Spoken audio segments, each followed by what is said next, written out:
nosotros contactamos la semana pasada, hace un par de semanas, con Pablo Iglesias, que bueno, Pablo Iglesias, los que seguramente conocéis ya quién es, pero es profesor de la universidad allá en Madrid.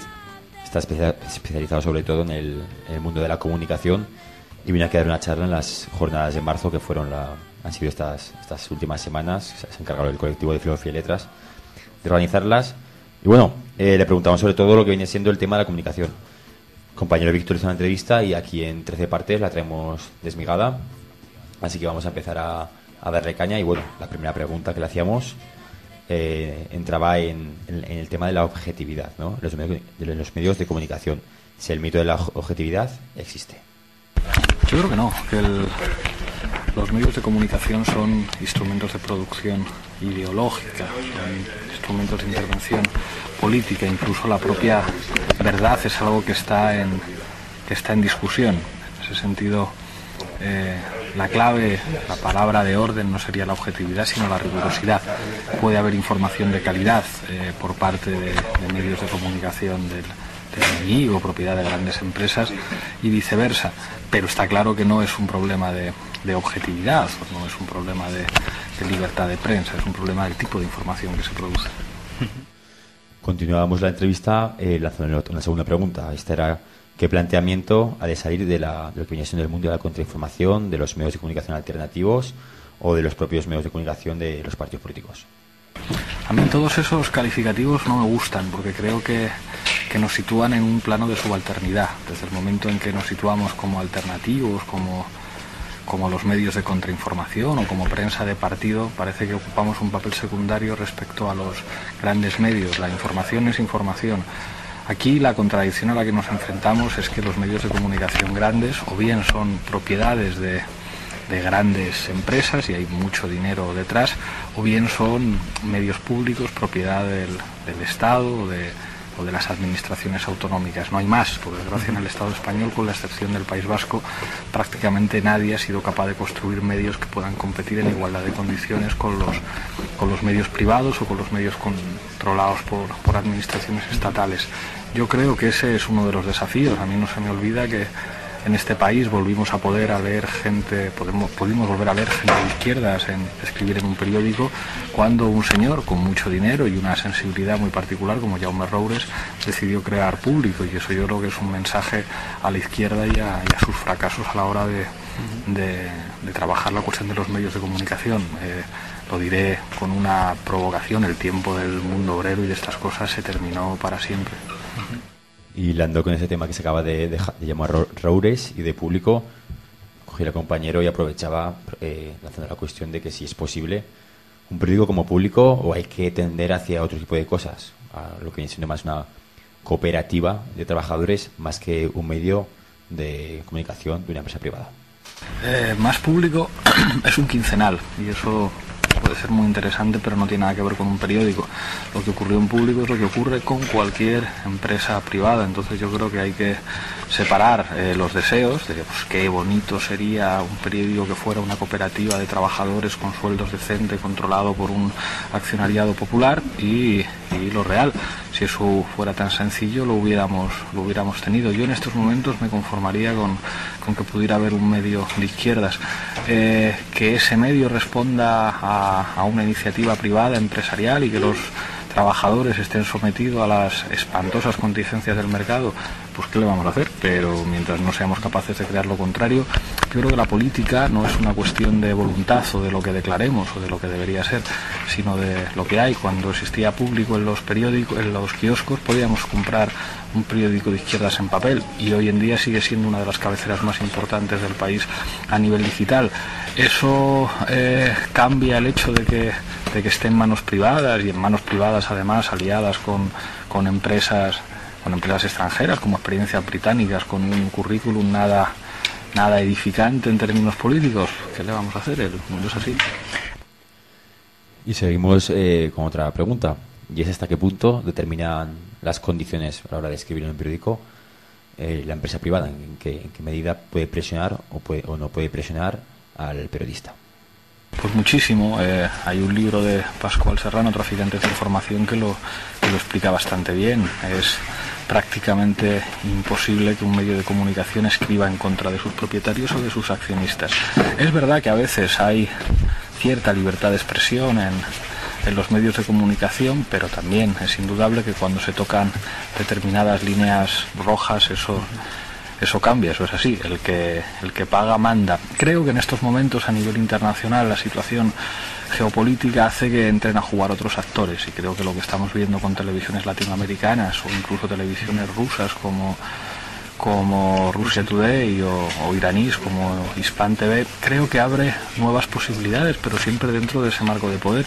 Quien puede hacer televisión en estos momentos son o grandes empresas o estados, hay muy poquito más.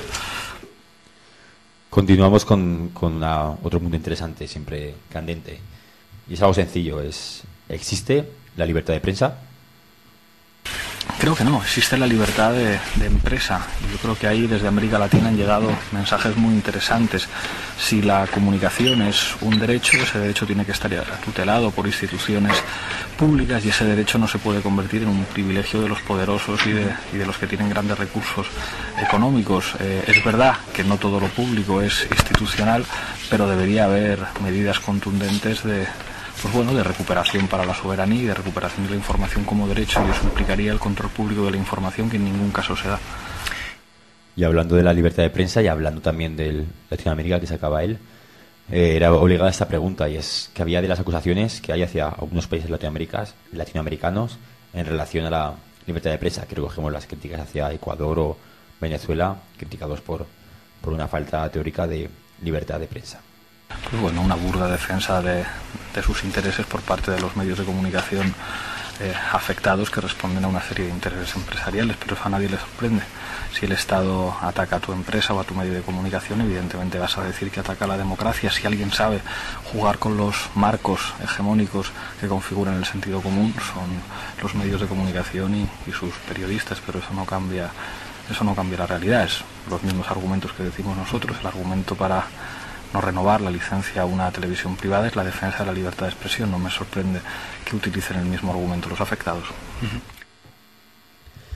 Y seguimos recordando a Ecuador, recordamos a Rafael Correa y el caso de Anita Pastor.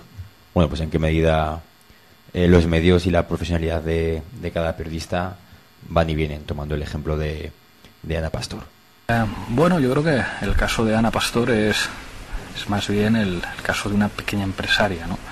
Es verdad que la línea que mantenía Ana Pastor como trabajadora, además independiente, que no estaba en nómina de TV, pues la situaba en una línea ideológica más cercana al Partido Socialista que al Partido Popular.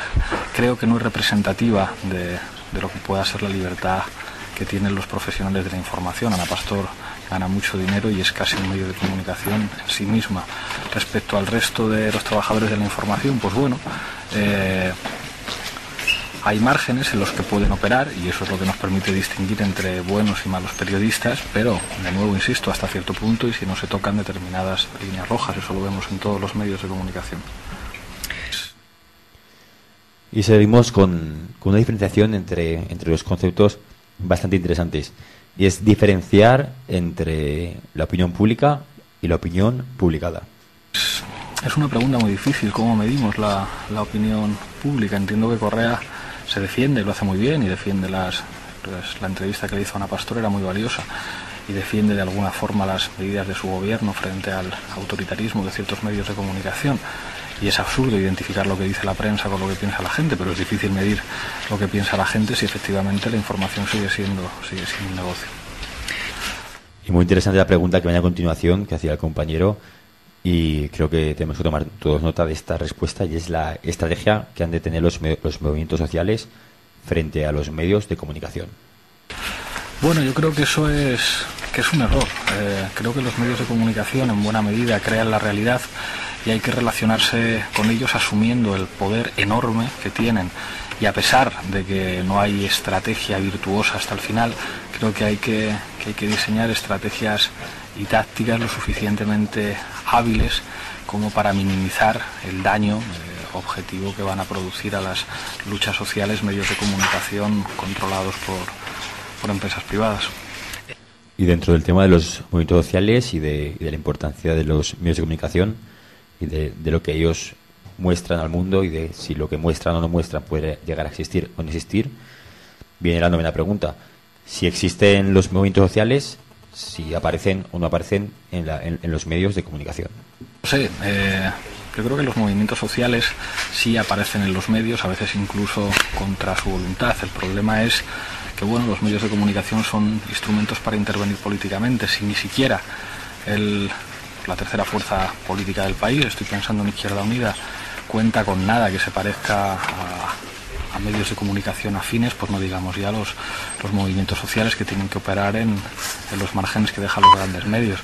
Creo que es muy interesante la experiencia de la PA, pero la PA no cuenta con medios propios. En todo caso ha logrado colar discursos interesantes en los medios grandes. Más que una estrategia, creo que los movimientos sociales y la izquierda se deberían preocupar por tomarse en serio la comunicación política. Y ya entramos un poco más en harina más sensacionalista y bueno, la opinión que hay conforme a los medios de comunicación o programas dentro de los medios de comunicación, como el gran debate y la situación que aparecerá Gordillo o pueden aparecer en algunos casos movimientos políticos y movimientos sociales en programas atípicos que podrían ser como el gran debate de Telecinco u otros parecidos. Bueno, pues primero no deberíamos, si me permites una crítica a la pregunta, adoptar el tono despreciativo de esperpéntico, porque digamos que ahí nos colocamos como una izquierda divina que desprecia la comunicación de masas y desprecia un programa con muchos elementos de reality, muchos elementos que no me gustan nada, de espectáculo, como el gran debate. Pero el gran debate, digamos que 10 minutos del gran debate cuentan más a la hora de definir lo que la gente piensa que todos los números del mundo obrero juntos en los últimos 30 años. Por eso no es despreciable. El gran debate es un programa crucial del prime time, el sábado por la noche, que determina la forma en que la gente piensa. No se puede permanecer indiferente a lo que representa un productor ideológico como ese. Creo que el SAT, creo que Cañamero y Gordillo, en sus presencias en medios de comunicación como este, han demostrado que se puede hacer bien. A mí me parece espectacular la entrevista que hicieron la extrema derecha en Regato al Agua a Diego Cañamero, y creo que Gordillo lo hizo muy muy bien en el gran debate, y que eso contribuye a que nuestros marcos se amplíen y a que la gente escuche otro tipo de mensajes. Hay que ir al gran debate, hay que ir a todas partes. No aguanto a la izquierda divina que se sitúa en un pedestal de desprecio intelectual de ciertas formas de producir ideología cuando no pintan absolutamente nada. Yo creo que ciertas afirmaciones se pueden hacer desde la propia posición. Cuando se tienen fanzines no se puede despreciar lo que representa la televisión, porque luego la gente nos trata como marcianos y nos desprecia. Y atendiendo la realidad que hay a día de hoy de que todos los medios de comunicación son prácticamente de derecha, salvando algunos ejemplos en Internet, haciendo comparativa al compañero, de qué ha pasado de tener en los años 20-30 periódicos de masas como el de la CNT, que llegaban a muchísima gente y eran hegemónicos, al día de hoy en el que no hay nada con potencia que salga de la izquierda. Es una guerra civil perdida, es un cambio político notable, el absoluto control por parte de los medios de comunicación del franquismo, pero después, digamos, con el desarrollo de la televisión y todas estas cosas, aparte de que todo, digamos, siempre hubo un control privado y estatal de los nuevos medios de comunicación, y por supuesto de los periódicos que siempre estuvieron en manos de las grandes oligarquías. No se me olvida que La Vanguardia, que soy el periódico de referencia del catalanismo de derechas, fue un periódico franquista, y la familia Godó asumió eso perfectamente. Esa es la historia de los medios de comunicación en España. Pero al mismo tiempo yo creo que se ha perdido como cierta iniciativa. Creo que si alguien ha sido torpe a la hora de entender la comunicación política, lo que representan los medios de comunicación, esa ha sido la izquierda. O sea, la izquierda ha seguido utilizando medios que podían tener sentido en los años 20 y en los años 30. Fracaso absoluto. Eso se nota en el discurso de la izquierda, se nota en las referencias iconográficas identitarias de la izquierda y en su relación con los medios de comunicación.